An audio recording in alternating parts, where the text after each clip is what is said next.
కలిగినటువంటి మా ప్రియ పరలోకపు తండ్రి, నీ ఘనమైనటువంటి శ్రేష్టమైన పరిశుద్ధమైన శక్తుల నామములకు ఘనత మహిమ ప్రభావములు చెల్లిస్తున్నాం. ఈ ఉదయకాలాన్ని బట్టి నీకు వందనాలు స్తోత్రాలు ప్రభా. రాత్రి నుంచి కూడా మా అందరికి సుఖమైన నిద్రను గురించి ఉదయకాలంలో జీవులకు కాచి కాపాడిన దేవాన్ని పాదాలకు వందనాలు స్తోత్రాలు చెల్లిస్తున్నాం. నాయన ప్రభా, వర్చువల్ ఫెలోషిప్ లో ఇంతవరకు జరిగిన కార్యక్రమాలన్నింటిని బట్టి నీకు వందనాలు ప్రభా. నా తండ్రి నాయన మీ నామం ఘనపరచబడినందుకు వందనాలు స్తోత్రాలు చెల్లించుకుంటున్నాము. విజ్ఞాపన ప్రార్థనల ద్వారా నా తండ్రి నాయన పాటల ద్వారా నా తండ్రి ఇంతవరకు నాన్న బిడ్డలు నేను స్థించారు, గణపరిచారు, మహిమపరిచారు. అందుని బట్టి నీకు వందనాలు స్తోత్రాలు చెల్లిస్తున్నాం తండ్రి. ఒక ప్రత్యేకమైన సమయానికి మేము వచ్చి ఉంటుండగా పరిశుద్ధ ఆత్మ తండ్రి మిమ్మల్ని ఆహ్వానిస్తూ ఈ సమయాన్ని గడియని నిమిషాన్ని మీ చేతులకు అప్పగిస్తుంటున్నాం. మీరే నాయకుడిగా ఉండి నడిపించమని ప్రార్థిస్తున్నాం ప్రభా. నా తండ్రి నాయన నీకు పరిశుద్ధమైనటువంటి వాక్కులు వినటానికి ప్రభా మేమందరం ఉన్న తండ్రి నాయన వేచింటుండగా ఆయన ఈ యొక్క ఉదయకాలం నా ప్రభా నా తండ్రి వాక్య పరిచర్య చేయనైనటువంటి దైవదాసుల్ని మీ చేతులకు అప్పగిస్తాను. పరిశుద్ధాత్మ తండ్రి నాయన మీరే అద్భుతమైన కార్యం చేయమని బతిమాలకు ఉంచినాను. ఏసీ అని పరిశుద్ధమైన సెలవు రక్తంలో నీకు మాని ముద్రిస్తుంటున్నాను. నేను ఈ రోజు ఏ వాక్యమునైతే నా తండ్రి నాయన మీరు మాకు వినిపించనాయించినారో ఆ వాక్యము నీ కుమారుడి ద్వారా నా తండ్రి నీ ఆత్మ ప్రత్యక్షతలో ప్రభా నా తండ్రి రెండంచెల ఖడ్గమైన తండ్రి ప్రతి హృదయాలను తాకగలిగినటువంటి శక్తి కలిగినటువంటి నీ వాక్కుని ఈ ఉదయకాలంలో మా అందరికీ వినిపించమని ప్రార్థిస్తున్నాను ప్రభా. నా తండ్రి నాయన ప్రతి ఒక్కరిని మీరు జ్ఞాపకం చేసుకోమని ప్రార్థిస్తున్నాను తండ్రి. మా అందరికీ నా తండ్రి వినగలిగినటువంటి ఆయన చెవులను గ్రహించగల మనస్సును మాకు అనుగ్రహించమని ప్రార్థిస్తున్నాను. ఆయన నీ నామంకు మాత్రమే నా తండ్రి మహిమ జరగాలి ప్రభా. నా తండ్రి నామం మాత్రమే కొనియాడబడాలి ప్రభా. అట్టి వాక్కు ద్వారా ఈ ఉదయకాలం మమ్మల్ని సంతోషపరచమని నాయన ప్రతి ఒక్కరిని మీ చేతులకు అప్పగించుకుంటూ మీ కృపను కోరుకుంటూ యేసయ్య పరిశుద్ధమైన శక్తిగల నామంలో అడిగి వేడుకొని ప్రార్థిస్తున్నాను పరమ తండ్రి. Amen, amen, amen. Amen. Hallelujah. Praise the lord. Thank you so much అక్క. అందరికీ వందనాలండి. Johnson please. గుడ్ మార్నింగ్ అండి అందరికి. ఈరోజు మన మధ్యలో వాక్యం అందించడానికి బ్రదర్ సురేష్ బాబు గారు దేవుని యొక్క ఆత్మ చేత ప్రేరేపింపబడి సిద్ధంగా ఉన్నారు. వారిని పరిచయం చేయటం గౌరవంగా భావిస్తున్నాను. బ్రదర్ సురేష్ బాబు గారు ఆంధ్రప్రదేశ్ లోని అనంతపూర్కి చెందిన వారు. క్రైస్తవ సిద్ధాంతాలను బోధించడంలో ఆయన ప్రావీణ్యం కలిగిన బోధకులు. వివిధ సంఘాలలో దేవుని వాక్య పరిచర్య మరియు వాక్య బోధనల ద్వారా ప్రభువుకు సేవ చేస్తున్నారు. సురేష్ బాబు గారు ఇంటర్మీడియట్ ఎడ్యుకేషన్ బోర్డునకు ప్రాంతీయ తనిఖీ అధికారిగా పదవి విరమణ చేశారు. సురేష్ బాబు గారికి 2 మనవ సంతానము, క్యాథరిన్ మరియు ఆషేర్. బ్రదర్ సురేష్ బాబు గారు ప్రస్తుతం తన ఏకైక కుమార్తె కుటుంబంతో కలిసి అనంతపురంలో నివసిస్తున్నారు. వారు తరచుగా మన మధ్యలో వాక్యం బోధిస్తుంటారు. చాలా చక్కగా చెప్తారు. దయచేసి మరి మ్యూట్ లోనే ఉంటూ శ్రద్ధతో వాక్యాన్ని ఆలకిద్దామండి. వారిని ప్రేమతో ఆహ్వానిస్తున్నాను. గుడ్ మార్నింగ్ సార్, వెల్కమ్ అండి. గుడ్ మార్నింగ్ ఝాన్సీ గారు. Thank you very much for your kind words. మన ప్రభువును రక్షకుడైన యేసుక్రీస్తు నామమున వర్చువల్ ప్రేయర్ ఫెలోషిప్ సభ్యులందరికీ శుభములు కలుగును గాక. మరొక ప్రాతకాలంన దేవుని సన్నిధిలో చేరి ఆయన వాక్యాన్ని నేర్చుకోవటానికి దేవుడు మనందరికీ అనుగ్రహించిన భాగ్యం కొరకు దేవునికి స్తోత్రములు. వాక్యము నుండి యోబు గ్రంథము నుండి 7వ అధ్యాయము మొదటి 4 వచనాలు చదువుకుందాం. నేను ఒక వచనం చదువుతాను, దయచేసి మీరు ఒక వచనం చదవండి. యోబు గ్రంథము 7వ అధ్యాయము మొదటి 4 వచనాలు చదువుకుందాం. నేను ఒక వచనం చదువుతాను, మీరు ఒక వచనం చదవండి.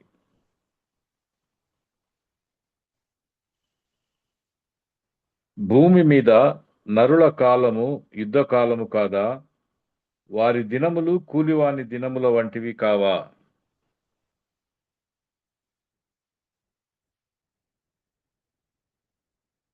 చదవలేరా అండి? నీడను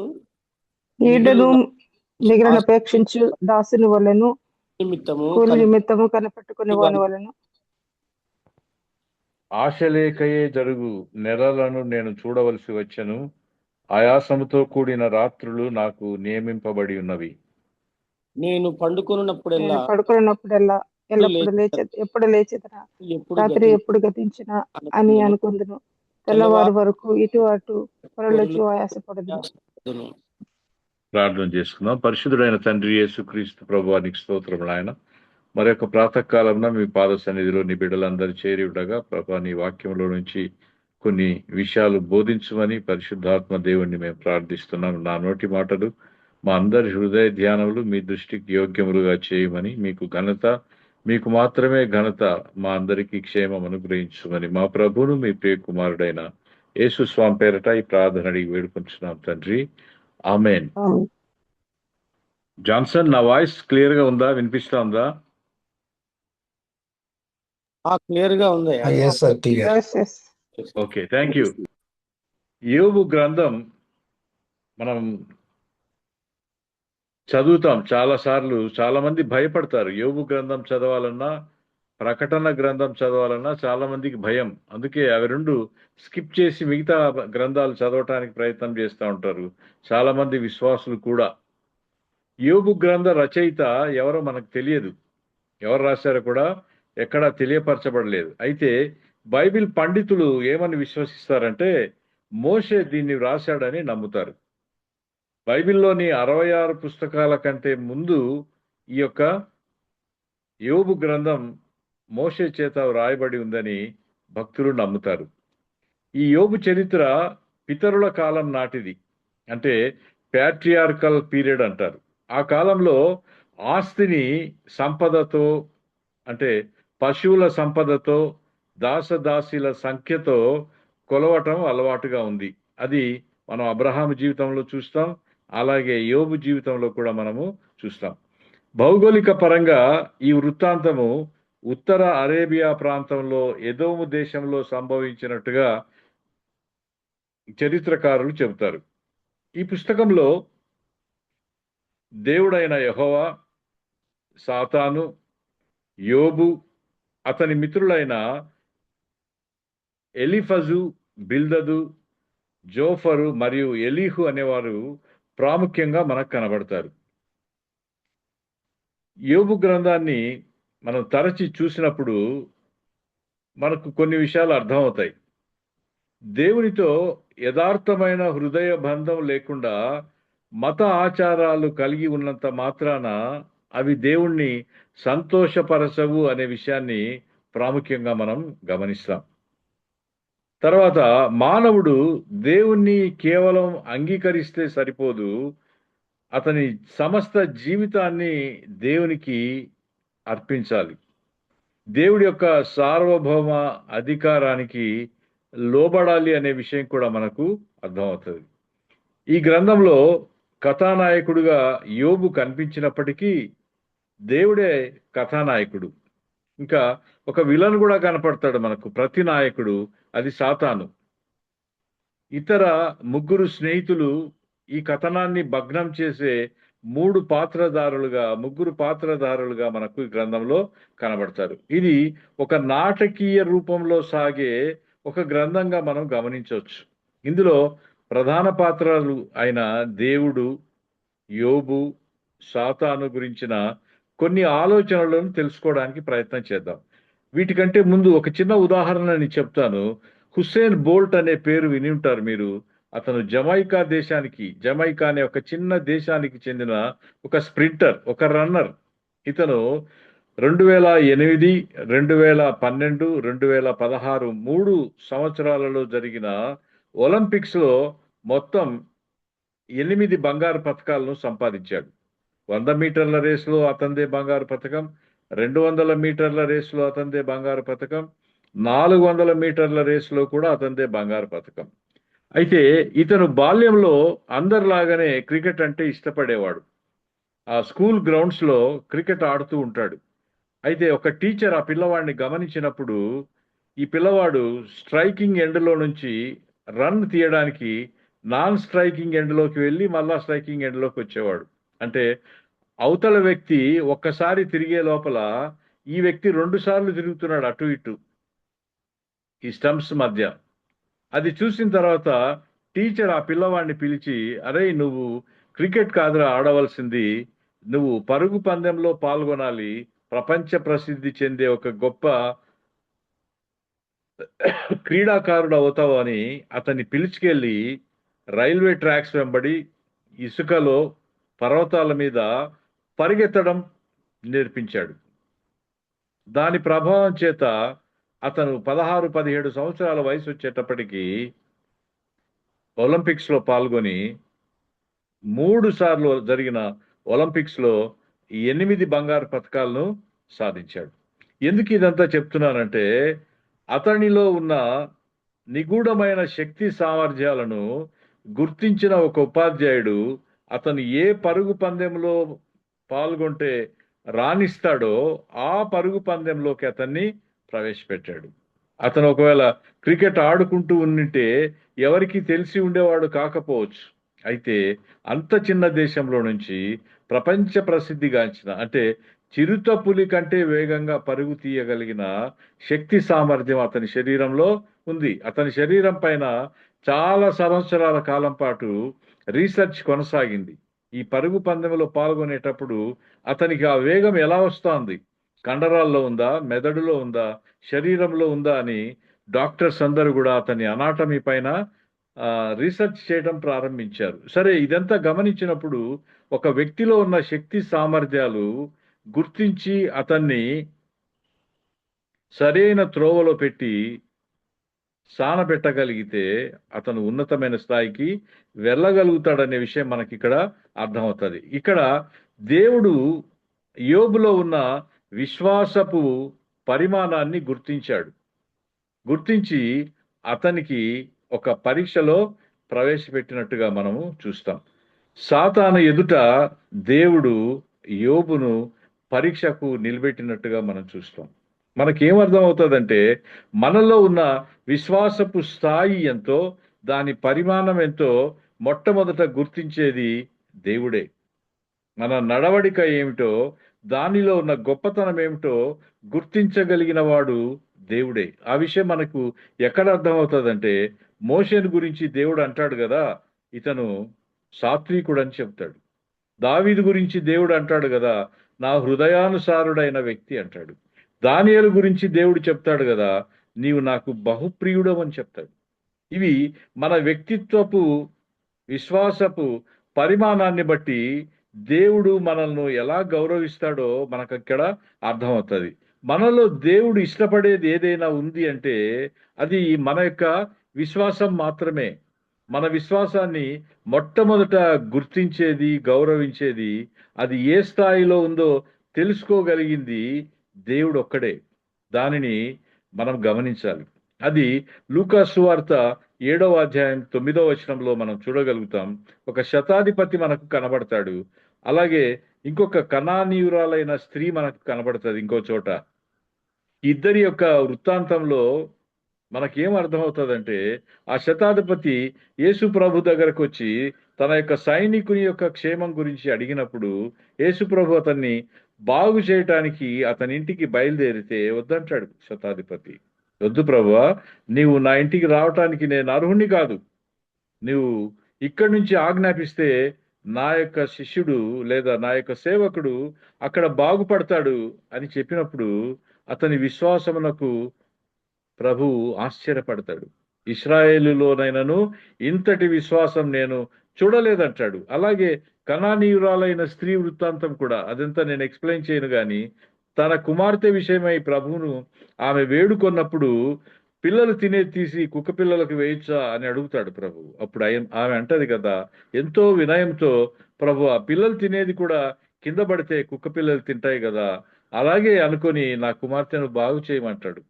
బాగు చేయమని ఆమె ప్రాధేయపడినప్పుడు ఆమె విశ్వాసమునకు ఆయన ఆశ్చర్యపడి అని వ్రాయబడి ఉంటుంది. చూసారా, యేసు ప్రభువుకున్న మరొక పేరేంటంటే ఆశ్చర్యకరుడు. అలాంటి ఆశ్చర్యకరుణ్ణి ఆశ్చర్యపరిచే విశ్వాసము మనలో ఉన్నప్పుడు ప్రభు ఎంత సంతోషిస్తాడో ఆ రెండు సంఘటనలు చూస్తే మనకు అర్థమవుతుంది. ఇక్కడ యోబులో ఉన్న విశ్వాసాన్ని శత్రువు అయిన సాతాను గుర్తించాలని దేవుడు ఇక్కడ కోరుకుంటున్నాడు. మన విశ్వాసము దేవుడు గుర్తించిన తర్వాత, అది స్థిరమైందని ఆయన గుర్తించిన తర్వాత, అది కదలని విశ్వాసం అని గుర్తించిన తర్వాత దేవుడు మనలను పరీక్ష గుండా నడిపించడానికి ప్రారంభిస్తాడు. సాతాను ఎదురుగా కూడా దేవుడు యోబు గురించి ప్రస్తావించాడు. గమనించారా? సాతాను కాదు ప్రస్తావించింది యోబు గురించి, దేవుడే ముందు సాతాను దగ్గర యోబు గురించి ప్రస్తావించినట్టుగా మనం చూస్తాం. మనలను విశ్వాసపు పరీక్షల గుండా నడిపించటానికి 3 కారణాలు ఉన్నట్టుగా మనం అక్కడ గమనిస్తాం. మొట్టమొదటిది ఏంటంటే, దేవుని నామము ఘనపరచబడాలంటే మన యొక్క స్థిరమైన విశ్వాసం అందరికీ తెలియపరచబడాలి. అందునిమిత్తం ఆయన మనల్ని పరీక్ష ద్వారా నడిపిస్తాడు. రెండవది, మన విశ్వాసము ఇంకా పై స్థాయికి వృద్ధి చెందటానికి ఆయన మనల్ని పరీక్షల గుండా నడిపిస్తాడు. మూడవది, ఇతరులు కూడా మన విశ్వాసాన్ని బట్టి వారు క్షేమం పొందటానికి, వారు విశ్వాసపు స్థాయిలో అభివృద్ధి పొందటానికి దేవుడు మనల్ని విశ్వాస పరీక్షలకు గురి చేస్తున్నట్టుగా మనకు అర్థమవుతుంది. మన యొక్క విశ్వాసపు స్థాయిని బట్టి, లేదా యోబు యొక్క విశ్వాసపు స్థాయిని బట్టి ప్రభు ఎంతో అతిశయిస్తున్నాడు. ఎంతో అతిశయంతో నా సేవకుడైన యోబు గురించి నీవు ఆలోచించువా అని అడుగుతున్నాడు. అంటే తన యొక్క సేవకుని గురించి ఎంతో అతిశయంతో సాతాను దగ్గర ప్రభు మాట్లాడుతున్నట్టుగా మనకు అర్థమవుతుంది. అయితే ప్రభు యొక్క అసెస్మెంట్ ఎప్పుడు వేస్ట్ అయినట్టుగా మనకు కనబడదు. ప్రభు యొక్క ఎక్స్పెక్టేషన్స్ అవి ఎప్పుడు రాంగ్ అయినట్టుగా మనకు కనపడదు. వాటిని రుజువుపరచడానికి ప్రభు ప్రయత్నం చేస్తున్నట్టుగా మనకు అర్థమవుతుంది. తన యొక్క భక్తుల యొక్క విశ్వాసాన్ని ప్రభు ఎగ్జాగరేట్ చేసి చెప్పటం లేదు. అంటే ఉన్నదానికంటే ఎక్కువ చేసి మాట్లాడడం లేదు, లేదా ఉన్నదానికంటే తక్కువ చేసి అండర్ ఎస్టిమేట్ చేసి కూడా దేవుడు మాట్లాడడం లేదు. ఉన్నదేంటో దాన్ని ప్రభు అక్కడ మాట్లాడుతున్నాడు. ఇంగ్లీష్లో ఒక సేయింగ్ ఉంటుంది, king Caesar never praises anybody. కైసరు చక్రవర్తి ఎవరిని పొగడడంట. అందరూ ఆయనను పొగడాలనే కోరుకుంటాడు తప్ప తన దేశంలో ఉన్న ఎవరు ఏ మంచి పని చేసినా వారికి ఘనత చెందటం, వారిని ఘనపరచటం కైసరుకి ఇష్టం లేదని దాని అర్థం. అయితే మన దేవుడు అలాంటి వాడు కాదు. మనలో ఉన్న విశ్వాసాన్ని బట్టి దేవుడు మనల్ని పొగిడేవాడై ఉంటున్నాడు, మనల్ని ఘనపరిచేవాడై ఉంటున్నాడు, మనల్ని కీర్తించేవాడై ఉంటున్నాడు. ఎక్కడ? ఇతర మనుషుల దగ్గర కాదు, దేవదూతల ఎదుట, పరలోకంలో తన శత్రువైన సాతాను ఎదుట తన యొక్క భక్తుని యొక్క విశ్వాసం గురించి ఆయన మాట్లాడటం చాలా ఆశ్చర్యం కలిగిస్తుంది. దావీదు ఒకసారి అంటాడు, నీవు నరుడిని జ్ఞాపకం చేసుకొనుటకు వాడేపాటి వాడు అంటాడు. నిజమే, అంత ఘనత మహాత్మ్యము కలిగిన సృష్టికర్త అయిన దేవుడు తన సింహాసనం మీద కూర్చొని పరలోకంలో తనను కీర్తిస్తూ ఉన్న తన దేవదూతల ఎదుట ఒక నరుడిని జ్ఞాపకం చేసుకుంటున్నాడు. నరుడిని జ్ఞాపకం చేసుకున్నటకు వాడేపాటి వాడు. అలాంటి నరుణ్ణి పరలోకంలో తన యొక్క దేవదూతల ఎదుట వారందరూ అసెంబ్ల్ అయినప్పుడు వారి ఎదుట దేవుడు యోబు ప్రస్తావన తీసుకొని వస్తున్నాడు. చూసారా, అతనిని, యోబును గణపరచటానికి దేవుడు ఒక అవకాశంగా తీసుకున్నట్టుగా మనకు అక్కడ అర్థమవుతుంది. సభలో తన పిల్లల గురించి, తన భక్తుని గురించి దేవుడు పొగుడుతూ ఉన్నాడు.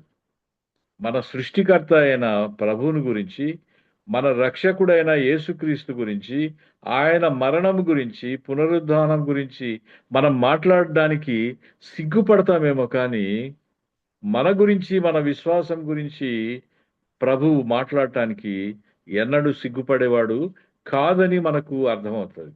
తర్వాత దేవుడు ఉద్దేశపూర్వకంగా సాతాను ఎదుట యోబు యొక్క విశ్వాసాన్ని రుజువు చేయటానికి ప్రయత్నం చేస్తున్నాడు. ఇక్కడ యోబు విశ్వాసాన్ని దేవుడు పరీక్షించటానికి 5 కారణాలు ఉన్నట్టుగా మనం ఇక్కడ విశ్లేషించవచ్చు. ఒకటి ఏంటంటే, దేవుడికి మన విశ్వాసం మీద ఉన్న గట్టి నమ్మకం.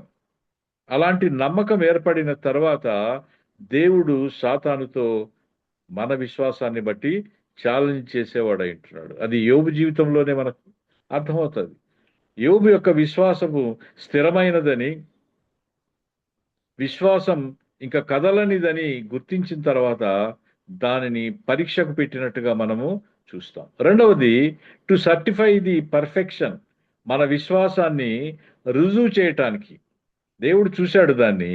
అయితే అది అందరికీ రుజువు చేయాలని ఆయన ఇష్టపడుతున్నాడు. ముఖ్యంగా తన శత్రువు ఎదుట దానిని రుజువు చేయటానికి ఇష్టపడుతున్నాడు. మూడవది, అతన్ని నెక్స్ట్ లెవెల్కు పంపించాలని ప్రభు ఇష్టపడుతున్నాడు. విశ్వాసంలో నెక్స్ట్ లెవెల్కు తీసుకెళ్లాలని ప్రభు ఇష్టపడుతున్నాడు. ఒక విషయం చెప్పండి, మనం 6వ తరగతి ఎందుకు పాస్ కావాలి? ఈ ప్రశ్న ఇంతకుముందు అడిగాను అనుకుంటా నేను. మనం 6వ తరగతి ఎందుకు పాస్ కావాలి అంటే ఉద్యోగం వస్తుందా, ప్రమోషన్ వస్తుందా, లేకపోతే ఏదన్నా డిగ్రీ ఇస్తుందా యూనివర్సిటీ? కాదు. 6వ తరగతి ఎందుకు పాస్ కావాలంటే 7వ తరగతికి పోవడానికి 6వ తరగతి పాస్ కావాలి. గమనించారా?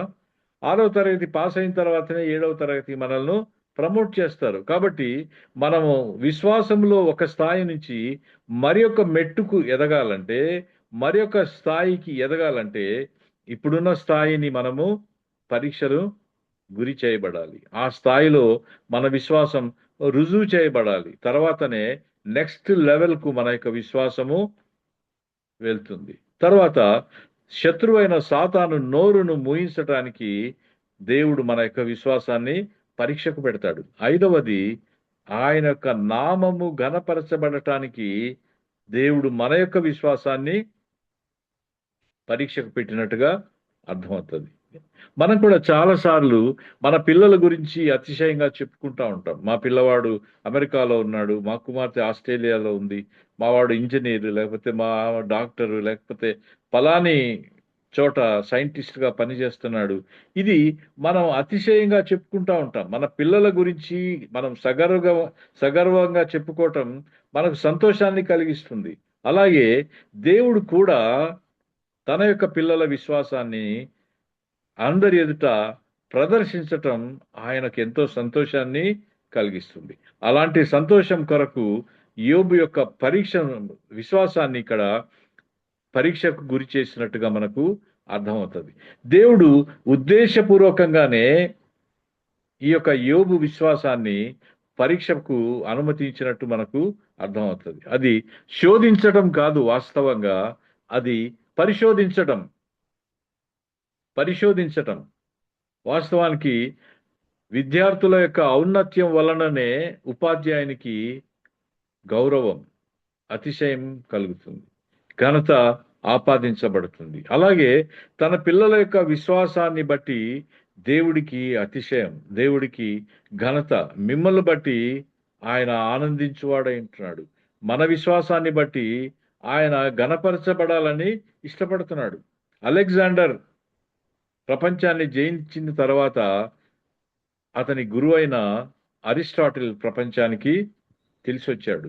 ఎవరు ఈయనకు యుద్ధ విద్యలు ఎవరు నేర్పించారు, ఈయనకి ఇంత జ్ఞానం ఎలా వచ్చింది, ఎలా సంపాదించాడు అని ప్రపంచం ఆరా తీసినప్పుడు అతనికి విద్య బోధించిన అరిస్టాటిల్ ప్రపంచానికి పరిచయం చేయబడ్డాడు. కాబట్టి ఒక శిష్యుని యొక్క గొప్పతనాన్ని బట్టి అతని గురువుకు ఘనత ఎలా వస్తుందో, ఒక విశ్వాసి యొక్క బలాన్ని బట్టి, విశ్వాసం యొక్క బలమును బట్టి దేవుడైన యెహోవాకు కూడా అలాంటి ఘనత మనము ఆపాదించే వాళ్ళంగా ఉంటాం.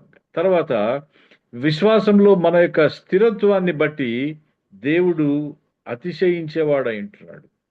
మన విశ్వాసం ఆయనకు ఘనతే కాకుండా ఆయనకు అతిశయాన్ని కూడా తెచ్చేదిగా ఉంటుంది. అలాగే ఏదైనా మన విశ్వాసంలో బలహీనత ఉంటే, అవి ఎక్కడైనా బలహీనంగా ఉంటే, ఎక్కడైనా ఫెయిల్యూర్ అయ్యే అవకాశం ఉంటే దాన్ని బలపరచడానికి దేవుడు ప్రయత్నం చేస్తాడు. ఏ ఏరియాలోనైనా మన విశ్వాసం బలహీనంగా ఉంటే దాన్ని బలపరచడానికి దేవుడు ప్రయత్నం చేస్తాడు. అయితే జాగ్రత్త, మన యొక్క బలహీనత సాతానుకు కూడా తెలుసు.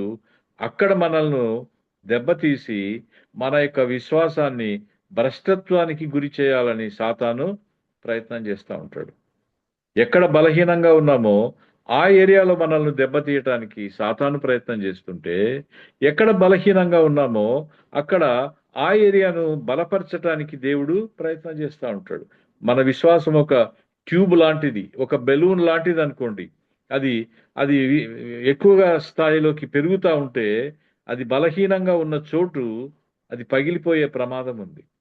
బలహీనంగా ఉన్న చోట అది గాలిని కోల్పోయే ప్రమాదం ఉంది. అలాంటి చోటును గుర్తించి దాన్ని బలపరచడానికి, స్థిరపరచడానికి దేవుడు ప్రయత్నం చేస్తుంటే, ఆ చోటును గుర్తించి అక్కడ బలహీనపరిచి విశ్వాసంలో భ్రష్టులం అయ్యేటట్టుగా చేయటానికి సాతాను ప్రయత్నం చేస్తూ ఉంటాడు. గమనించండి, వ్యక్తుల యొక్క విశ్వాసమే దేవుడికి ప్రాముఖ్యమైన విషయం. గమనించారా? పరలోకంలో దేవుడు దేవదూతల ఎదుట, సాతాను ఎదుట దేని గురించి మాట్లాడుతున్నాడు? హైదరాబాద్లో నా సేవకుల మందిరం చూసావా? లేకపోతే విశాఖపట్నంలో నాకు ఎంత పెద్ద చర్చి ఉందో చూసావా? గుంటూరులో ఎంతమంది విశ్వాసులు ఉన్నారో, ఎంత గొప్ప చర్చిని కట్టించారో నా విశ్వాసులు, ఎంత కానుకొస్తుందో చూసావా అని అడగడం లేదు దేవుడు. ఏమడుగుతున్నాడు? ఒక వ్యక్తిని గురించి మాట్లాడుతున్నాడు. ఆ వ్యక్తి యొక్క విశ్వాసపు స్థాయి గురించి మాట్లాడుతున్నాడు. దేవుడు వ్యక్తిగతమైన విశ్వాసపు స్థాయిని గురించి అతిశయించేవాడే కానీ సంఘం గురించి, కుటుంబం గురించి అతిశయించేవాడు కాదు. సంఘ కార్యక్రమాల గురించి, సంఘ విశ్వాసం గురించి, సంఘం ఇచ్చే కానుకల గురించి, సంఘంలో చేయబడే ప్రసంగాల గురించి, పాడే పాటల గురించి ఆయన అతిశయపడి వాటి గురించి మాట్లాడడం లేదు. చూసారా? పలాని చర్చిలో ఇంత కానుకొస్తుంది నాకు తెలుసా అని అడగడం లేదు ప్రభువు. పలాని చర్చిలో 1200 మంది విశ్వాసులు ఉన్నారు తెలుసా అని అడగటం లేదు. ఒక్క యోబును, ఆఫ్టర్ ఆల్ ఒక ఇండివిజువల్ యొక్క విశ్వాసాన్ని నిలబెడుతున్నాడు ప్రభువు. వ్యక్తిగత విశ్వాసాన్ని ఆయన అక్కడ ప్రూవ్ చేయటానికి ప్రయత్నం చేస్తున్నాడు. దావీదు అంటాడు కదా, నన్ను పరిశోధించమని దేవుణ్ణి ప్రార్థిస్తూ ఉన్నాడు. నన్ను పరిశోధించి ఎక్కడ నేను బలహీనంగా ఉన్నానో దానిని బట్టి నన్ను స్థిరపరచమని ప్రభువును ప్రార్థించటం మనము చూస్తాం. ఇక్కడ పరలోకం అనేది ఈ లోకంలో ఉన్న మానవుల గురించి మాట్లాడే ఒక వేదికగా ఉన్నట్టు మనకి ఇక్కడ అర్థమవుతుంది. Haven is in discussion of the earthly beings. It has become a stage. పరలోకం అనేది ఒక వేదికగా మారిపోయింది. ఆ వేదిక మీద భూలోకంలో ఉన్న ఒక మనిషి గురించిన చర్చ అక్కడ జరుగుతుంది. మన యొక్క విశ్వాసం యొక్క స్థాయిని గురించిన చర్చ అక్కడ జరుగుతుంది. మనం పాడే పాటలు, మనం వాయించే మ్యూజిక్, మన ప్రోగ్రామ్స్, మన కానుకలు, మన చర్చ యొక్క సౌందర్యం, అందచందాలు, ఎన్ని సంవత్సరాల కిందట కట్టబడింది, దాని గురించి ప్రభు అసలు మాట్లాడడం లేదు. యోబు యొక్క విశ్వాసాన్ని అక్కడ నిలబెట్టి అందరి ఎదుట ప్రదర్శించడానికి ఇష్టపడుతున్నాడు. దేవుడు యోబు చుట్టూ ఒక కంచె వేశాడు. ఆయనకు కలిగిన దాని చుట్టూ ఒక కంచె వేశాడు. అది మనకు సాతాను చెబితేనే అర్థమైంది. అలాంటి కంచె వేయబడిన ఒక విశ్వాసి యొక్క స్థిరమైన విశ్వాసాన్ని కూడా దేవుడు ఇప్పుడు ఓపెన్ చేసి పరీక్షకు అనుమతించినట్టుగా మనము చూస్తాం. ఇక్కడ సంతోషించాల్సిన విషయం ఏంటంటే, దేవుడు మన చుట్టూ మన విశ్వాసాన్ని కాపాడేవాడు. విశ్వాసమునకు కర్త, దానిని కొనసాగించువాడైన ప్రభువు వైపు చూస్తూ మనం సాగాలని భక్తుడు మాట్లాడతాడు. కాబట్టి మన విశ్వాసము చుట్టూ, మన చుట్టూ, మనకు కలిగి ఉన్న దాని చుట్టూ దేవుడు కంచె వేసి ఉన్నాడనే ఒక విషయం మనకు ఎంతో సంతోషాన్ని, ధైర్యాన్ని ఇస్తుంది. దానిని బట్టి దేవుణ్ణి మనం ఇంకా స్థిరంగా వెంబడించవచ్చు అనే ఒక విశ్వాసం మనలో కలుగుతుంది. ఆత్మీయంగా ఆయన పైన మనం మరింతగా ఆధారపడవచ్చు అని మనకు అర్థమవుతుంది. ఇది దేవుడికి సంబంధించిన విషయం. రెండవది, సాతానుకు సంబంధించిన కొన్ని ఆలోచనలు మనము ఇక్కడ చూద్దాం. సాతాను దేవుని ఎదుటనే ఆయన భక్తుడైన యోబును గురించి ఛాలెంజ్ చేస్తున్నాడు. False side of our character గురించి దేవుని ఎదుట అతను ఛాలెంజ్ చేస్తున్నట్టుగా అర్థమవుతుంది. కారణం ఏంటంటే, మనం సంతోషంగా ఉండటము సాతాను సహించలేడు. ఎన్నో అవరోధాలు, ఆటంకాలు కలిగించడానికి ప్రయత్నం చేస్తాడు. మనకు కలిగిన ఆశీర్వాదాలను, దేవుడిచ్చిన మేళ్లను దొంగిలించడానికి సాతాను ప్రయత్నం చేస్తాడు. యేసు ప్రభుల వారే ఆ మాట అంటాడు, సాతాను మొదటి నుండి దొంగ, హంతకుడని ప్రభువే చెప్తున్నాడు. కాబట్టి మనం సంతోషంగా ఉండటం, మనము దేవుని ఆశీర్వాదాలను అనుభవిస్తూ ఉండటం సాతాను సహించలేని వాడుగా ఉన్నట్టుగా మనకు అర్థమవుతుంది. దేవుడి నుండి మానవుడిని దూరం చేయటానికి సాతాను సకల విధాలుగా ప్రయత్నం చేస్తాడని ఈ వృత్తాంతంలో మనకు అర్థమవుతుంది. దేవుని యొక్క సేవకులు స్వార్థపరులని, దేవుని నుండి మేలు పొందుతున్నారు కాబట్టే దేవునికి లోబడి విశ్వాసంలో కొనసాగుతున్నారనే విషయాన్ని దేవుని ఎదుట ఒక అలిగేషన్ లాగా యోబు గురించి చెప్తా ఉన్నాడు. ఏ ప్రయోజనం లేకపోతే మానవులు దేవునికి లోబడి ఉండరు. వాళ్ళు ప్రార్థిస్తున్నవన్నీ నీవు ఇస్తున్నావు కాబట్టి, వాళ్ళకి ఇచ్చినవన్నీ నీవు కాపాడుతున్నావు కాబట్టి, వాళ్ళు సంతోషంగా ఉండేటట్టు చేయగలుగుతున్నావు కాబట్టి వాళ్ళు నీకు లోబడి ఉన్నారు. కానీ ఒకటి తర్వాత ఒకటి తీసేస్తురా, అప్పుడు వారి యొక్క నిజమైన విశ్వాసపు స్థాయి ఏమిటో కనబడుతుందని దేవుడి దగ్గరే ఆయన భక్తుడైన యోబు గురించి ఛాలెంజ్ చేస్తా ఉన్నాడు. చూసారా, అబద్ధపు ఫిర్యాదులు చేస్తున్నట్టుగా మనకు అర్థమవుతుంది. ప్రకటన గ్రంథం 12వ అధ్యాయం 10వ వచనంలో ఒక మాట ఉంటుంది, చూడండి. మీరు చదవగలుగుతారండి ఎవరైనా? ప్రకటన గ్రంథం 12వ అధ్యాయం 10వ వచనం. సరే, చదువుతాను నేనే. మరియు ఒక గొప్ప స్వరము పరలోకమందు ఇలాగ చెప్పుట వింటిని, రాత్రింబగళ్ళు మన దేవుని ఎదుట మన సహోదరుల మీద నేరము మోపువాడైన అపవాది పడద్రోయబడి ఉన్నాడు కనుక ఇప్పుడు రక్షణయు శక్తియు రాజ్యమును మన దేవుని వాయను. గమనించారా? రాత్రింబవళ్ళు మన మీద, మన విశ్వాసం మీద, మన యొక్క ఆధ్యాత్మిక జీవితం విలువల మీద సాతాను దేవుడి దగ్గర కంప్లైంట్ చేస్తా ఉన్నాడు, ఫిర్యాదు చేస్తా ఉన్నాడు.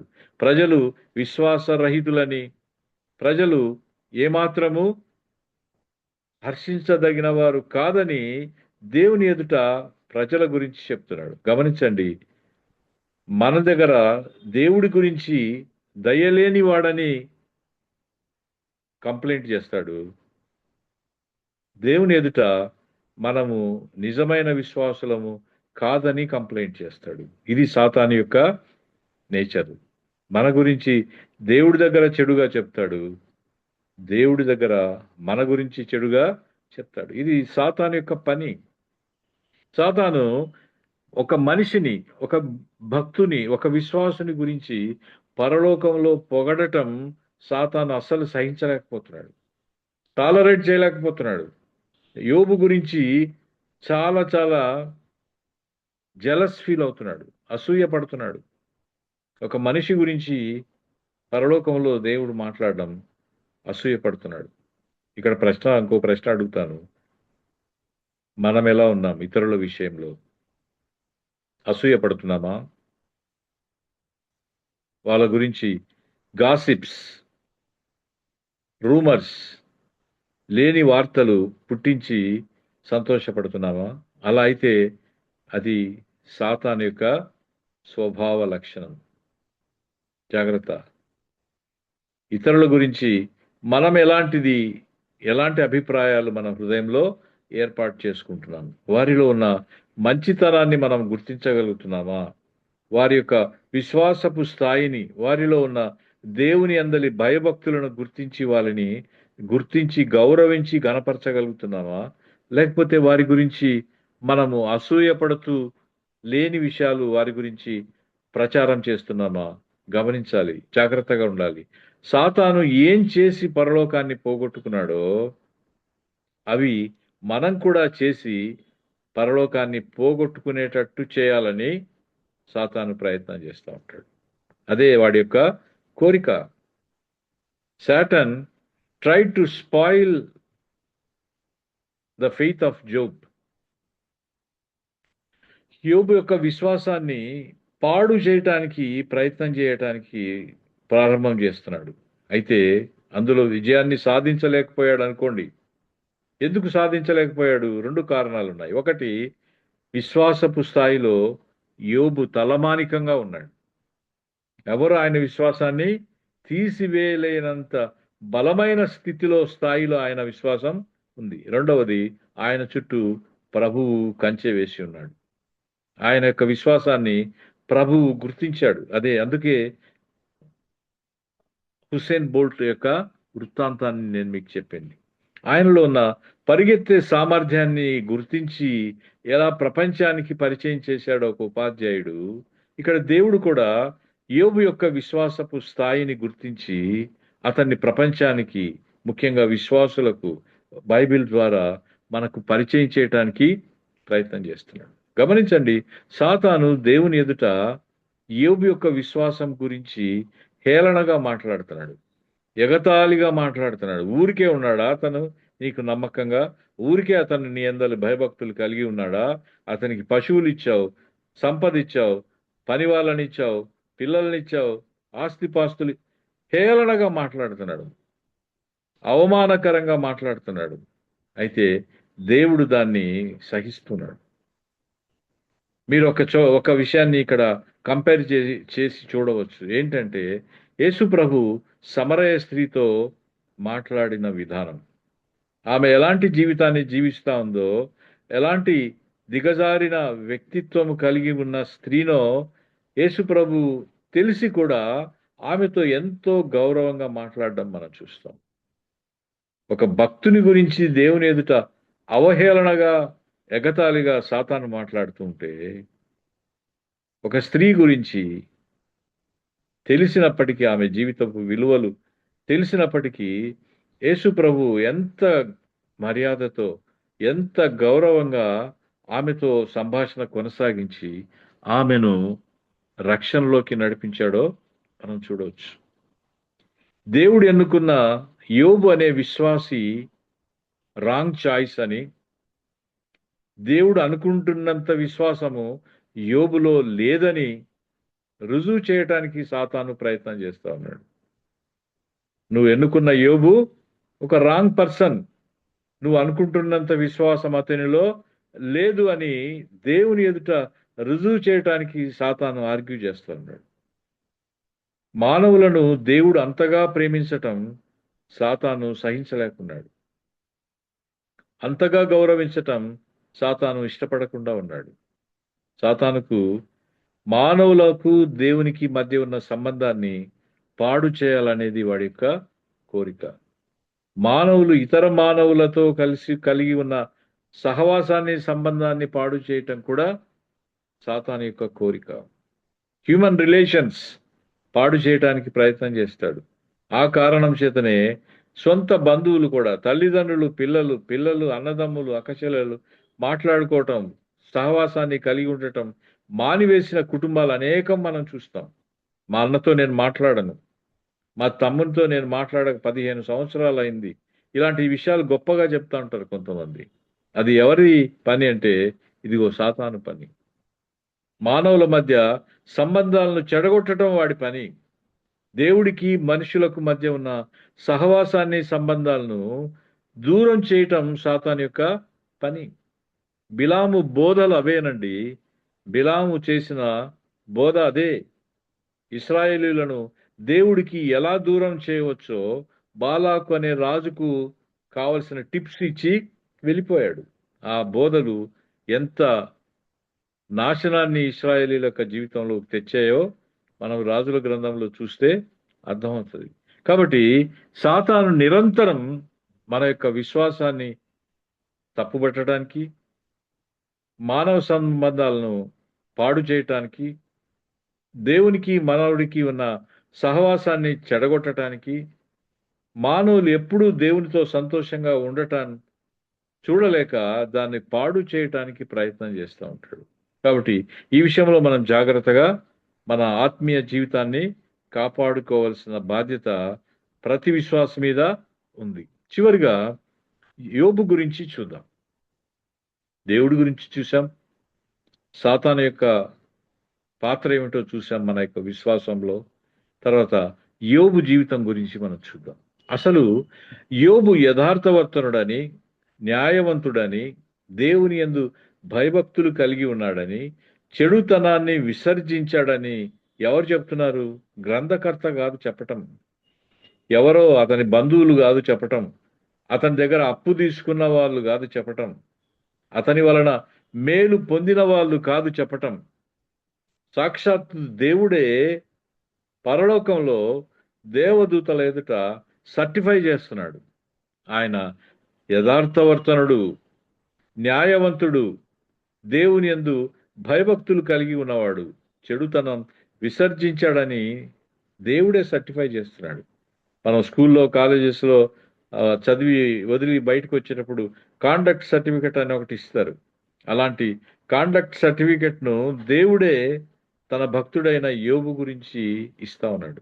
అతని యొక్క నిస్వార్థమైన విశ్వాసం గురించి దేవుడు పరలోకంలో ఉన్న దూతల ఎదుట ప్రస్తావిస్తా ఉన్నాడు. ఎంత గొప్ప విషయం అండి ఇది. అయితే దేవుడికి సాతానుకు మధ్య ఒక ఛాలెంజ్ జరుగుతా ఉంది పరలోకంలో. ఇందులో ఆశ్చర్యకరమైన విషయం ఏంటంటే ఆ ఛాలెంజ్ గురించి యోబుకు తెలియదు పాపం. యోబు ఒక ఇన్నోసెంట్ గా మిగిలిపోయాడు. ఇక్కడ డ్రామా జరుగుతూ ఉంటే దాని డైరెక్షన్ అంతా పరలోకంలో జరుగుతూ ఉంది. దాని స్క్రీన్ ప్లే అంతా పరలోకంలో కొనసాగుతూ ఉంది. అయితే ఆ పాత్ర పోషిస్తున్న యోబుకు మాత్రము ఎందుకు అలా జరుగుతుందో, వాటి పర్యవసానం ఏంటో, దాని ముగింపు ఏమిటో, దాని ఫలితం ఏంటో తెలియదు పాపం యోబుకు. యోబు ఒక ఇన్నోసెంట్ గా ఈ ఛాలెంజ్ లో మిగిలిపోయినట్టుగా మనం చూస్తాం. తన పైన దేవుడికి సాతానుకు మధ్య ఒక మ్యాచ్ పరలోకంలో జరుగుతా ఉంది. అది తెలియదు యోబుకు. తన పైన మ్యాచ్ ఫిక్సింగ్ జరుగుతా ఉంది. దేవుడు బెట్టింగ్ కాస్తున్నాడు. గెలుస్తాడు నా భక్తుడైన యోబు అని దేవుడు పందెం కాస్తుంటే, లేదు నీ భక్తుడు ఓడిపోతాడని సాతాను పందెం కాస్తా ఉన్నాడు.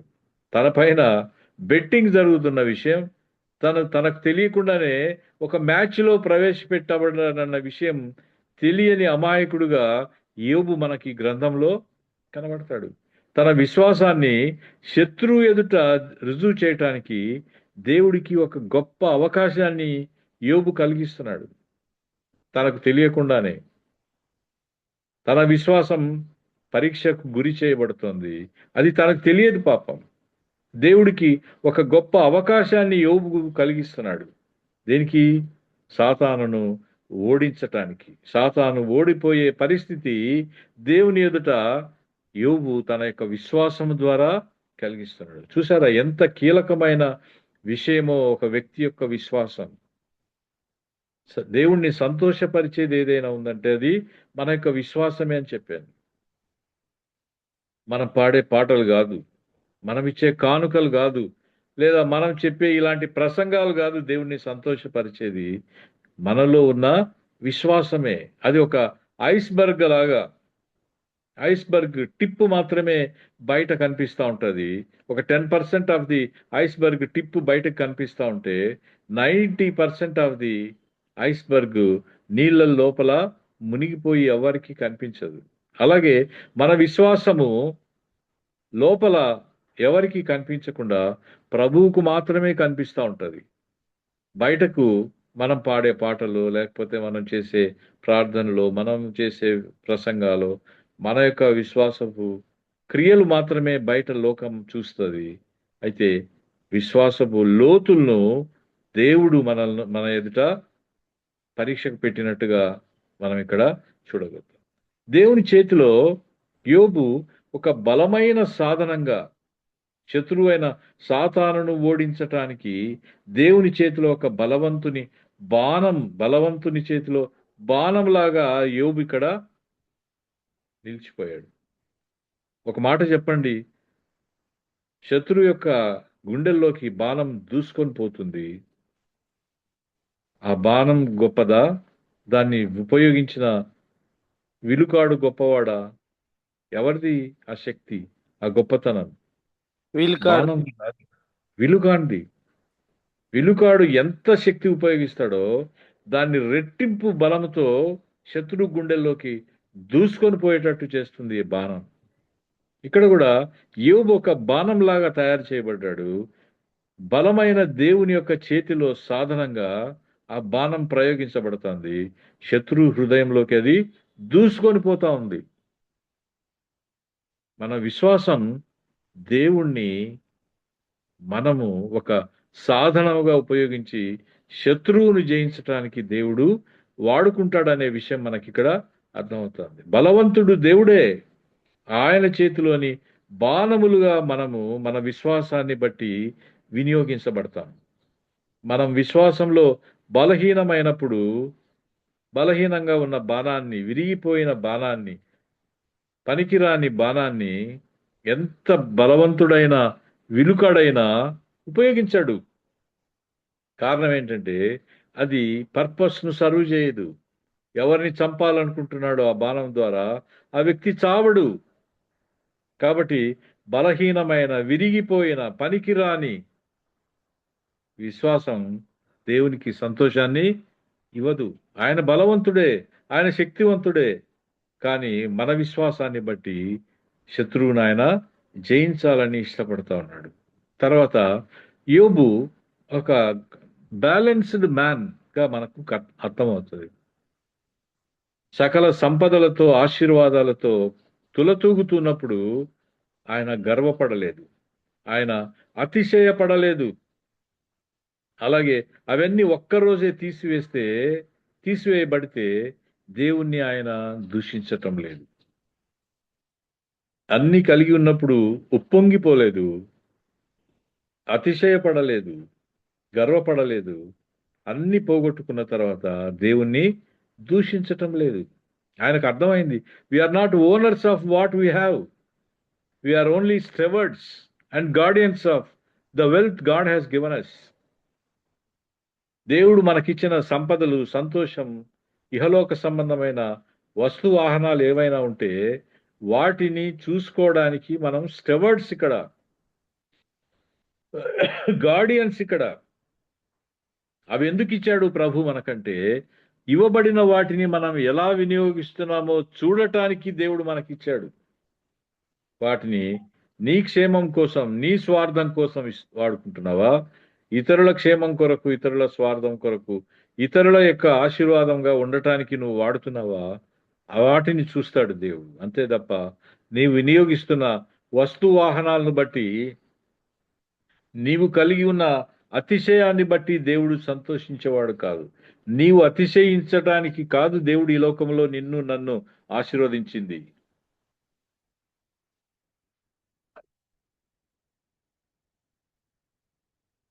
అబ్రహాము గురించి మాట్లాడేటప్పుడు దేవుడు అంటాడు కదా, నిన్ను బట్టి అనేక జనములను నేను ఆశీర్వదిస్తానంటాడు.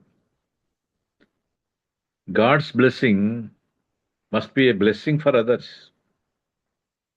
మనల్ని దేవుడు దేంతో ఆశీర్వదించాడో ఆ ఆశీర్వాదాలను ఇతరులతో పంచుకోవాలని దేవుడు కోరుకుంటున్నాడు. అవి ఇహలోక సంబంధమైన మెటీరియలిస్టిక్ బెనిఫిట్స్ కావచ్చు, పరలోక సంబంధమైన స్పిరిచువల్ బ్లెస్సింగ్స్ కావచ్చు, చివరకు రక్షణ కూడా. నిన్ను రక్షణలోకి నడిపించింది ఇతరులను నీవు రక్షణలోకి నడిపించాలని దేవుడు కోరుకుంటున్నాడు. నీకు అందివ్వబడిన రక్షణ ఇతరులకు నీవు అందించాలని దేవుడు కోరుకుంటున్నాడు. నీకు ఇవ్వబడిన విశ్వాసం ఇతరులలో నీవు కలిగించాలని దేవుడు కోరుకుంటున్నాడు. మనకి ఏవైతే ఇవ్వబడ్డాయో వాటిని చూసుకోవడానికి మనం ఇక్కడ జస్ట్ స్టెవర్డ్స్, వీఆర్ నాట్ ఓనర్స్. దేవుడే వీటన్నిటికీ అధికారి, సార్వభౌమ అధికారి, యజమాని. ఆ యజమాని కొన్నింటిని కొన్ని రోజుల పాటు మనకి ఇచ్చాడు. ఏం చేస్తాడో చూద్దాం, ఎలా వినియోగిస్తాడో చూద్దాం, ఎలా వాడుకుంటాడో చూద్దాం. అది మనకు ఇచ్చిన జ్ఞానం కావచ్చు, తెలివితేటలు కావచ్చు, సామర్థ్యం కావచ్చు, ధనం కావచ్చు, మీకు ఇవ్వబడిన తలాంతులు కావచ్చు. వాటిని ప్రభువు యొక్క మహిమ కొరకు ఎలా వినియోగిస్తున్నామో దానిని చూసి దేవుడు సంతోషించేవాడై ఉంటున్నాడు. యోబు యొక్క బలమైన విశ్వాసము దేవుడు సాతానును ఛాలెంజ్ చేయడానికి అది ఉపయోగపడతా ఉంది. దేవుణ్ణి ప్రోత్సహిస్తూ ఉంది.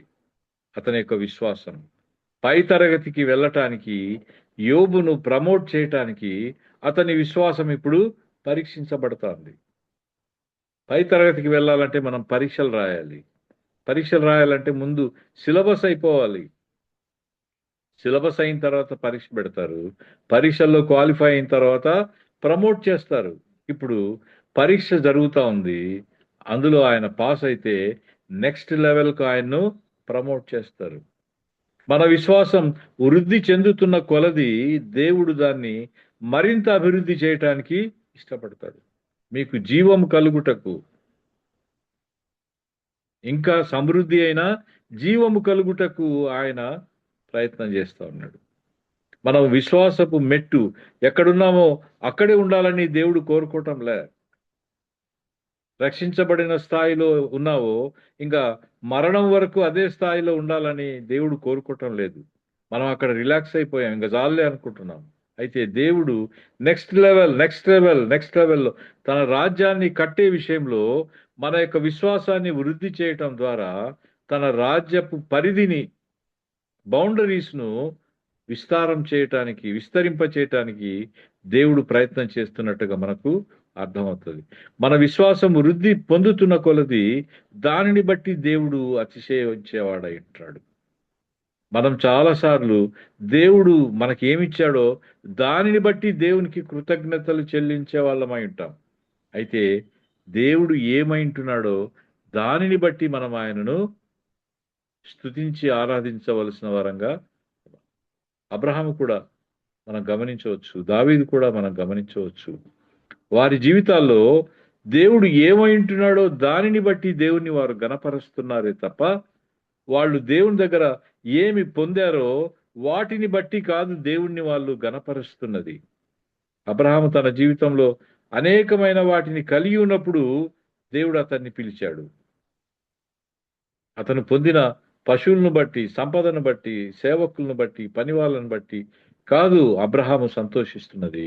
దేవునిని బట్టి, ఆయన యొక్క ఘనతను బట్టి, ఆయన యొక్క మహాత్మ్యమును బట్టి దేవుణ్ణి ఆయన గణపరిచేవాడంటున్నాడు. మనం విశ్వాసంలో బలపడుతున్న కొలది దానిని బలహీనపరచటానికి, మన దృష్టిని మరల్చటానికి సాతాను ప్రయత్నం చేస్తూ ఉంటే మన డైరెక్షన్ మారకుండా ఉండటానికి దేవుడు మనల్ని కాపాడుతున్నాడు. జాగ్రత్తగా వినండి. తేలికపాటి విశ్వాసులకు పరీక్షలు ఉండవు. విశ్వాసంలో బలమైన వారికే పరీక్షలు, బల పరీక్షలు, కఠినమైన పరీక్షలు ఉంటాయి. తేలికపాటి విశ్వాసులకు పరీక్షలు పెట్టాడు దేవుడు. ఎందుకు? ఆ బాణం విరిగిపోయింది, ఆ బాణం తేలికగా ఉంది, ఆ బాణం అంత దూరం పోలేదు, పరీక్షకు ఆ బాణం నిలబడలేదు. అలాంటి దాన్ని వినియోగించాడు దేవుడు. అంబుల పొదితో అలాంటి వాటిని ఎవరు నింపుకోరు, వాటిని పక్కన పడేస్తారు. కాబట్టి తేలికపాటి విశ్వాసులకు దేవుడు పరీక్షల్లోకి అనుమతించడు.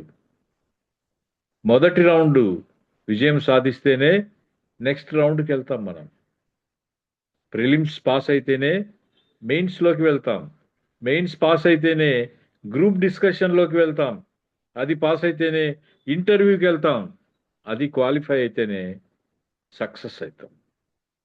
మనం ప్రిలిమ్స్లోనే ఓడిపోతే, ఫస్ట్ రౌండ్లోనే ఓడిపోతే సెకండ్ రౌండ్లోకి పంపించరు.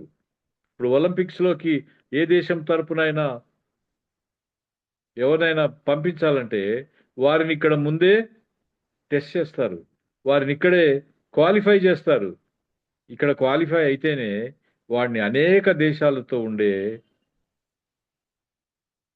ప్లేయర్స్తో లేకపోతే ఇండివిజువల్స్తో పోటీ పడటానికి అనుమతిస్తారు. ఫస్ట్ రౌండ్లోనే డిస్క్వాలిఫై అయ్యే వాడిని సెకండ్ రౌండ్కి ఎలా పంపుతాడు? పంపరు. కాబట్టి అన్ని రౌండ్స్లో క్వాలిఫై అయిన తర్వాత వారిని ఫైనల్ టెస్ట్కు దేవుడు తీసుకెళ్తున్నాడు. యోబు విషయంలో కూడా దేవుడు అది గుర్తించాడు. అందుకోసమే ఆ కాంపిటీషన్లో దేవుడు ఇక్కడ నిలబెట్టాడు. అయితే విచిత్రమైన విషయం ఏంటంటే యోబుకు తన మీద జరుగుతున్న పోటీ తెలియకుండానే తన యొక్క విశ్వాసం ద్వారా యోబు దేవుణ్ణి టెంప్ట్ చేశాడు, సాతానును కూడా టెంప్ట్ చేశాడు. వారిద్దరి మధ్య ఒక పోటీ ఏర్పడటానికి యోబు కారకుడయ్యాడు. పరలోకంలో తన గురించి ఒక పందెం జరుగుతోందని పాపం యోబుకు తెలియదు. అతని విశ్వాసం నిలబెట్టాలని దేవుడు పడగొట్టాలని సాతాను ప్రయత్నం చేస్తున్నారని యోబుకు తెలియదు. దేవుని యొక్క అటెన్షన్ను యోబు అట్రాక్ట్ చేశాడు. గమనించండి, పరీక్ష పెట్టిన తర్వాత దేవుడు చాలా క్యూరియస్గా ఎదురు చూస్తున్నాడు. ఎంతో కుతూహలంగా ఎదురు చూస్తా ఉన్నాడు. పరలోకమంతా ఎంతో ఆసక్తితో గమనిస్తా ఉంది. సాతాను కూడా ఆసక్తితో గమనిస్తా ఉన్నాడు. దేనికి? యోబు గెలుస్తాడా ఓడిపోతాడా? గెలుస్తాడనే నమ్మకంతోనే యోబును పరీక్షలోకి ప్రవేశపెట్టాడు దేవుడు. అయితే ఓడిపోతాడు లేదా ఓడగొట్టాలని సాతాను ప్రయత్నం చేస్తాడు. ఒక రైల్వే డిపార్ట్మెంట్ ఏదైనా ఒక బ్రిడ్జి కట్టిందనుకోండి, 2 కొండల మధ్య లేదా నది పైన ఒక పెద్ద బ్రిడ్జి కట్టిన తర్వాత ట్రయల్ రన్ ఒకటి చేస్తారు. చాలా ఎక్కువ లోడుతో ఉన్న పెద్ద ట్రైన్ను దాని మీదకి పంపిస్తారు. ఎందుకు చెప్పండి? ఆ బ్రిడ్జి పడిపోవాలనా? ఆ బ్రిడ్జి పడిపోతుందనా? బ్రిడ్జి పడిపోదని రుజువు చేయటానికి ట్రయల్ రన్ చేస్తారు.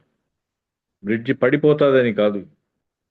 మేము కట్టిన బ్రిడ్జి ఎంత స్థిరంగా ఉందో, ఎంత బలంగా ఉందో, ఎంత దృఢంగా ఉందో లోకానికి చూపెట్టడానికి ఒక బలమైన బరువైన బోగిలతో నిండిన ట్రైన్ను దాని మీద నుంచి పంపి ఈ బ్రిడ్జ్ దేనికైనా తట్టుకోగలదు అని రుజువు చేస్తారు. సో దేవుడు యోబు విషయంలో ఏమైతే తలంచాడో అదంతా కరెక్ట్ అని రుజువు చేయటానికి యోబు ఉపయోగపడ్డాడు. దేవుణ్ణి సంతోషపరిచాడు. దేవుణ్ణి గెలిచేటట్టు చేశాడు. తన గురించి దేవుడు ఏ రిమార్క్స్ అయితే పాస్ చేశాడో అవి కరెక్టే అని దేవునికి రుజువు చేయటానికి యోబు కరెక్ట్ అయ్యాడు. కాబట్టి దేవునికి మహిమ, దేవునికి ఘనత, దేవునికి గౌరవం ఆపాదించటానికి యోబు ఉపయోగపడ్డాడు. అట్ ది సేమ్ టైం సాతానుకు ఓటమిని, అవమానాన్ని యోబు తన విశ్వాసం ద్వారా కలిగించాడు. పరలోకము, దేవుడు, సాతాను, దేవదూతలందరూ very eagerly they are awaiting the success of his servant.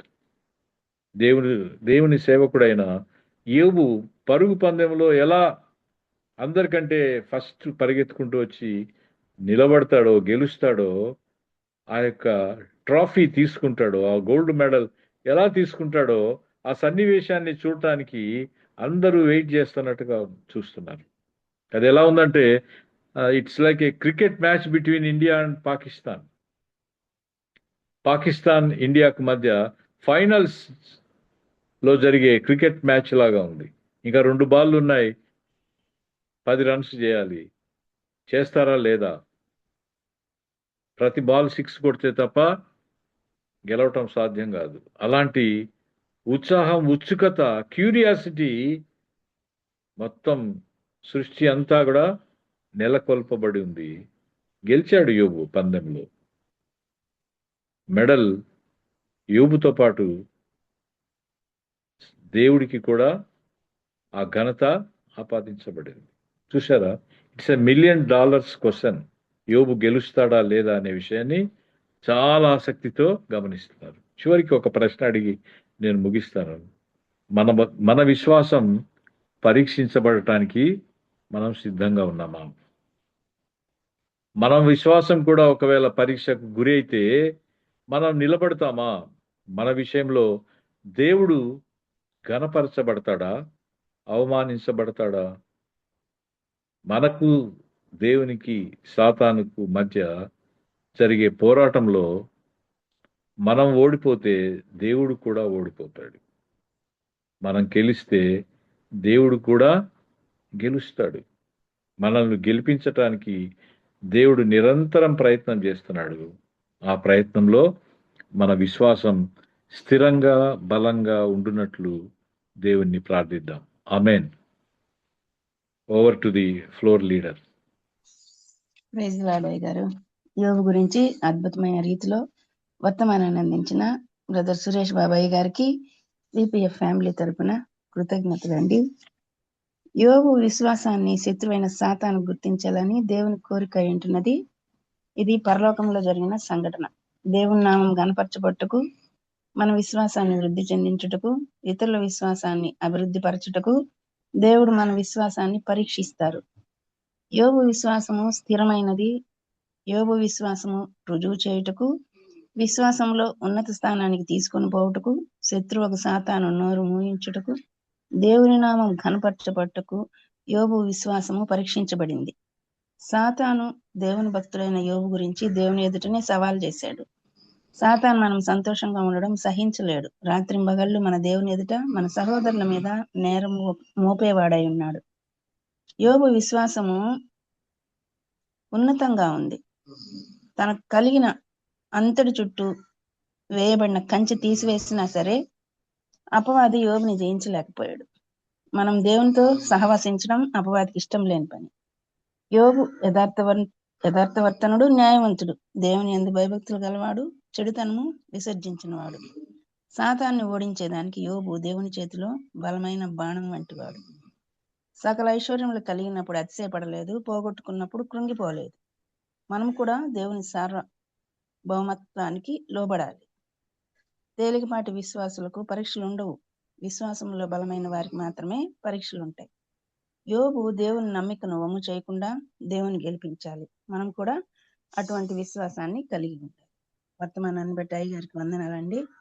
మరి ప్రైజ్ ది లార్డ్ అయ్య గారు ముగింపు ప్రార్థన మరియు ఆశీర్వాదం ఇవ్వవలసిందిగా పాస్టర్ విజయ్ కుమార్ గారిని మనవి చేస్తున్నాం. అర్థం చేసుకున్నామండి. అత్యంత కృపయు కనికరము కలిగినటువంటి పరలోకమున్న మా తండ్రి, మీ ఘనమైన శ్రేష్టమైన బలమైన నామానికి వందనాలు. ఈ ఉదయకాలాన్ని మరి తండ్రి మీ కృపలో మాకు జ్ఞాపం చేసుకొని మరి అయ్య గారి ద్వారా ఎంతో చక్కని విషయాలను తండ్రి సామర్థ్యతను గుర్తించి దానికి తగినటువంటి పరీక్షలు, శోధన విధానాలు ఎదుర్కోవడానికి మరి యోగు గారి ద్వారా ఈరోజు మా జీవితాలలో ఒక నూతనమైనటువంటి ఆలోచన పుట్టించిన విధి విధానానికి స్తోత్రాలు చెల్లించుకుంటున్నాం తండ్రి. మరి విశ్వాసం లేని వారికి పరీక్షలే ఉండవు. పరీక్షలు లేని వారికి ముందు పురోగతి ఉండదు. అనగా తండ్రి పరలోకంలో ఆనందించడం, సంతోషించడం అనేటువంటి మరి తండ్రి ఆ పరలోక వేదికలో అల్పులైనటువంటి మమ్మలను మీరు గణపరచాలని, మరి తండ్రి బలహీన స్థితిలో ఉన్న వారిని బలపరచడానికి యోబు గారిని ఈరోజు మా ఎదురుకు తీసుకొని వచ్చారు. ఎంతో అద్భుతమైనటువంటి విషయాలు తండ్రి. మరి లౌకికంగా ఈ లోకంలో మరి హుస్సేన్ బోల్ట్ అతనులో ఉన్న సామర్థ్యాన్ని గుర్తించిన గురువు మరి తండ్రి అతను ఒలింపిక్ లో 8 బంగారు పథకాలు పొందడానికి అవకాశం ఉంటున్నాడు. అయ్యా మేము కూడా మీ యొక్క నీతి కిరీటాన్ని, జీవ కిరీటాన్ని, మహిమ కిరీటాన్ని, వాడబారిన స్వాస్థాన్ని ఇవన్నీ కూడా పొందడానికి మీరు మమ్మల్ని గుర్తించారు. కానీ వాటిని పోగొట్టుకోవడానికి అవకాశాలు ఉన్నాయి.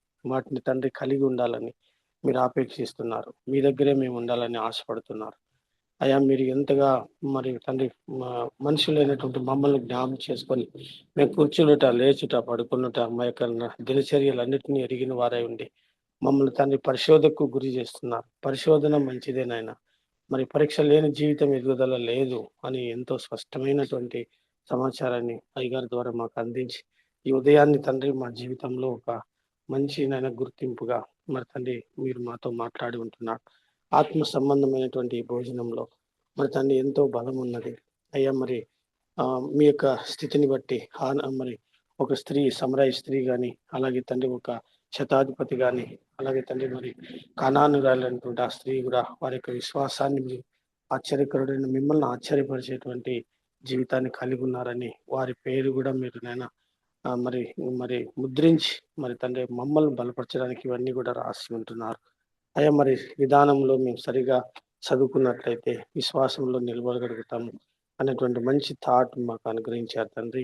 మరి అలెగ్జాండర్ ప్రపంచాన్ని జయించడానికి కారణమైన గురువుని జ్ఞాపకం చేసుకున్నాం, కానీ మమ్మల్ని అందరినీ గెలిపించడానికి నిత్యము మాతోనే ఉన్నారు తండ్రి. మీకు స్తోత్రాలు. అయ్యా మాతో ఉన్నటువంటి మీకు కోటి వందనాలు తండ్రి. ఎందుకంటే రక్షణ శక్తి ప్రభావం గల ఆ యొక్క నైనా తన పరలోకంలో నిత్యము నివసించాలని విశ్వాసమును తండ్రి దాన్ని కొనసాగించడానికి మాలో నిత్యము మమ్మల్ని నడిపిస్తున్న విధి విధానానికి స్తోత్రాలు. అద్భుతమైనటువంటి ఉదయాన్ని మాకు ఇచ్చారు. అయ్యగారు మరి ఎంతో చక్కగా ఎన్నో సంగతులను తండ్రి మా ఎదుటికి మరి ఉదయకాలంన తీసుకొని వచ్చి ఉంటున్నారు స్వామి. అయ్యా మీకు స్తోత్రాలు స్తోత్రాలు. మరి తండ్రి ఇక్కడ ఉన్నటువంటి ఈ యొక్క నాటకీయ పరిస్థితుల మధ్య మరి తండ్రి నిజమైనటువంటి ఆస్తి మీరే, నిజమైన ఆశయం మేమే. అన్నిటికంటే ముఖ్యంగా ఈరోజు నన్ను మరి తండ్రి ఇన్స్పిరేషన్ చేసినటువంటి మాట తండ్రి, మరి తండ్రి కలిగి ఉన్న దాన్ని బట్టి కాదు, మిమ్మల్ని బట్టి నిరంతరము స్తుతించడము ఆరాధించడమే నిజమైన గ్రాటిట్యూడ్. మరి తండ్రి కృతజ్ఞత భావము. అయ్యా మేము కలిగినవి తండ్రి ఆల్రెడీ మీకు మరి రోమిలు రాసిన పత్రిక 8:25 విషయంలో అది వాగ్దానంలో ఇమిడి ఉన్నావు కనుక తండ్రి మేము ఎలాగ ఆరాధించాలో వివేకమైన ఆరాధనకు అది ఒక మంచి థాట్ నేను ఈరోజు బలపరిచారు. మేము చాలా సార్లు తండ్రి మేము కలిగి ఉన్న పిల్లలను బట్టి, ఆస్తిని బట్టి, వారి విద్యని బట్టి, వారి యొక్క పొజిషన్స్ బట్టి మేము సంతోషపడుతున్నాం. కానీ అవి మీరు ఆల్రెడీ మా పట్ల మేలు జరగడానికి సమస్తం సమకూడి జరుగుతున్నవని మీరు తెలియజేసినప్పటికీ కూడా వాటిని మరిచి తిరిగి నాయన వ్యర్థమైన ఆరాధన, వ్యర్థమైనటువంటి భావాలు కలిగి ఉన్నాం. అలా కాకుండా తండ్రి మీరు మమ్మల్ని ఎన్నుకొని సాతాను ఎదుట నిలబెట్టి ఆ గెలవడానికి సిద్ధపడేటువంటి ఒక మంచి బాణములుగా మేము సిద్ధపడాలని మరి తండ్రి మీరు ఉపయోగించుకునేటువంటి మరి సంధించేటువంటి బాణములుగా ఉండాలని ఎంత అద్భుతమైనటువంటి విషయాలు ఈరోజు మీతో మాతో మాట్లాడారు. మీకు స్తోత్రాలయ. అయ్యగారిని ఆశ్రదించండి, చిన్న మనవాళ్ళు మనరాలను దీవించండి, కుటుంబాన్ని అతను నివసనం చేస్తున్న ప్రాంతాన్ని, అలాగే తండ్రి ఆయన మరి ఇంతవరకు మరి బాధ్యత కలిగిన జాబ్ చేసి మరి ఎన్నో విషయాలను సూక్ష్మంగా గమనించిన ఆయన మరి దిద్దడానికి సమయోచితమైన కృప మీ యొక్క ఆశీర్వాదాలు ఆయన దగ్గర ఉంచారు. ఈరోజు మాకు కూడా ఎంతో చక్కగా విశ్లేషణ విధానం తెలియకుంటేనైనా బలం రాదు నాయన. ఒక సంగతి ఎంత బలమైనదైనా అది గ్రహింపుకు రాకుంటే, అది నైనా మరుగు చేయబడితే, అది మాటి మాటికి చూస్తున్నప్పటికీ కూడా అది బలం రాదు నైనా. మరి తండ్రి ఈ మాటలు నిజంగానే ఈరోజు మా జీవితాల్లో తండ్రి ఒక ప్రభావితం చేసినందుకు మీకు స్తోత్రాలు తెలియజేసుకుంటున్నాం.